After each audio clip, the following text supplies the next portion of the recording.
Dieye bu ko defee Cheikh Bara Ndiaye yi ñëw joxe ñaan yëngati ay kàddu xam naa gars yi moom yàqam dinañ ko lool. asalaamaaleykum mbokki détenu politique yi ak détenu yi ex détenu yi ak seeni mbokk ak futur détenu yi parce que Macky Sall bu delluwut ginnaaw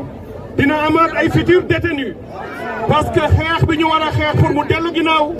duñu ci reculer duñu ci dellu ginnaaw tey wax ji du gudd parce que dañu ñëw pour sargal leen. Tout le monde a le cœur gros parce que da ngeen defal sénégalais yi teranga bi ngeen waree taxaw ngeen bi ngeen waree résister ngeen bi ngeen waree xeex pour la république pour la démocratie pour l'honneur et la dignité def ngeen ko ngeen sacrifié wu te wonku leen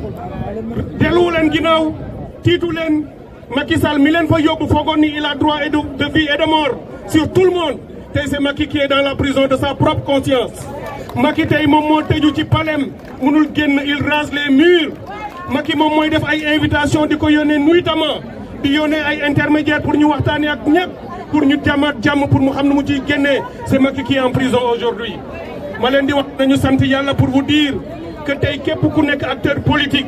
képp kuy candidat képp ku Sénégal ñor nga bëgg ko gëm démocratie war na leen delloo njukkal les détenus qui se sont sacrifiés ak seeni famille pour que réew mi mën a taxaw pour que suñu liberté mën a taxaw kon wax ji du gudd dañu leen di sant di leen gërëm di leen wax tenons debout tenons droit et digne Macky Sall leen rek lañ koy laaj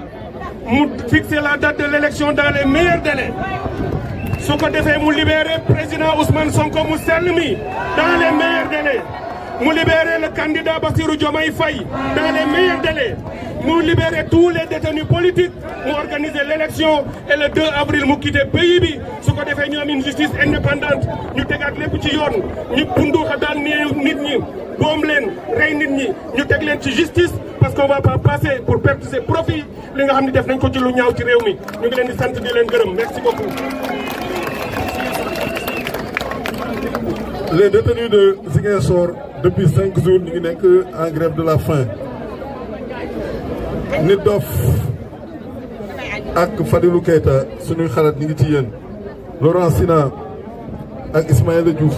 des détenus de la MAC de Mbour seen famille ñu ngi fii ñu jox kàddu gi kii di Cheikh Bara Ndiaye boo defee mu yëkkati ay kàddu ba pare ñaanal mbooloo mi lieutenant Cheikh Bara moom moo ci des moom sa waay la.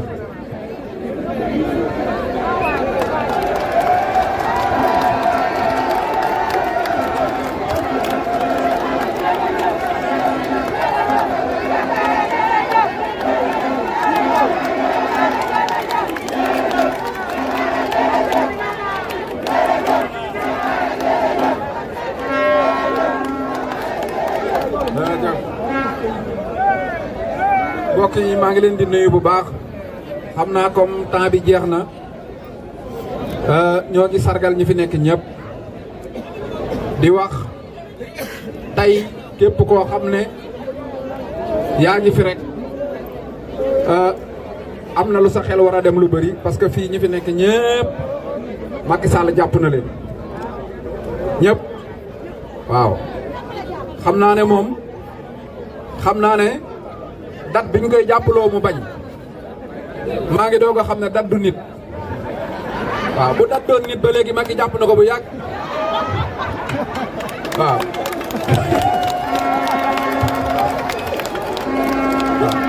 ñeme jàpp nit nag ku mën a jàpp nit waaw ku mën a jàpp nit war a mën a jàpp date waaw jàppal date bi te bàyyi nit ñi waaw di wax nag dama bëgg tey ñu way benn way mooy ñun bu ñu kenn rax ay jelmaan lañ bu ñu kenn rax ay jelmaan lañ bu ñu kenn rax ay jelmaan lañ bu ñu kenn rax ay jelmaan lañ waaw gis nga Macky Sall lim def xamu ko bu njëkk ba ku jógee kaso dañ lay daw mais léegi jógee kaso ñu lay siyaare ji Macky Sall moo ko fi indi waaw fii ñun ñëpp dañoo omra ji woon rek waaw ku umra ji woon tàllalal sa loxo ku umra ji woon tàllalal sa loxo Macky ñii ñëpp yaa leen umraloo waaw di leen wax nag benn témoignage boo xam ne léegi laa nuyoog Hannibal Djim sama xel nekk ci muy man ak Hannibal Djim ak président Ousmane Sonko bi ñu nekkee grève de la faim ku nekk réanimation man ak Hannibal ñoo bokkoon benn cabine bu ñu denc presque suñ lal yi ñoo jàkkaarloo woon président Ousmane Sonko fi mu nekkoon ak fi ñu nekk xaw naa soree tuuti parce que ci beneen cabine bi la nekk mais sek fajar bu jullee fajar dina soox ba ñëw ba ci mu ne dimbali leen ma ngeen bàyyi grève de la faim bi ngeen di def ma ne ko waa président lan moo tax yow ngay xeex ngay grève ñun ñuy xeex grève yow nga bëgg ñu bàyyi suñu bos yow nga continuer sa grève mu ne man accepté naa man ma grève mais bëgguma gis nit mu tëdd ma xam ne kii sama jëmm ji moo tax mu tëdd fii loolu attanuma ko sëñ Bara dimbali leen ma ngeen bàyyi waaw loolu kon da ngeen di xam ne Ousmane kaso bu doon benn la ñu ne kenn rek mooy tëdd kaso pour combat bi jàll Ousmane Sonko dina ko tëddal boppam bu doon dee benn rek la ñu ne kenn rek mooy dee pour combat bi jàll Ousmane Sonko dina ko deewal boppam kon nañ xam ne dem nañ kaso de mais demal nañ ko gor xeexal nañ gor xeexal nañ borom fit xeexal nañ jàmbar te xeex biñ xeex ñi xeexul woon ñooy rus waaye ñun ñi xeexoon lu àdduna gën a dem ñuy gën a bég parce que liñ doon xeex jar na ko te bu démb doon tey ñu defaat ko wasalaamaaleykum wa rahmatullah sëñ Mara Niass non Mara nag yow doo jël man nag non doo jël man dañ lay abal rek waaye doo jël man mais man tëddal naa la ay fan de mbokk yi maa ngi nuyu ñëpp ayca waaw waaw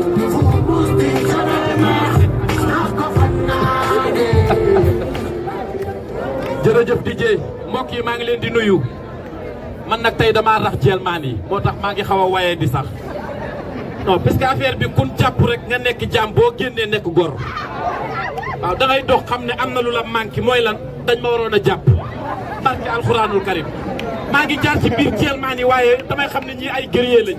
mais tëddal naa Cheikh Bara tuuti de ah xaw ma nu ñuy def damay jëndub place xaw ma damay jëndub nangam mais nag gars yi namm naa président Ousmane Sonko man ku ko nammu neel nii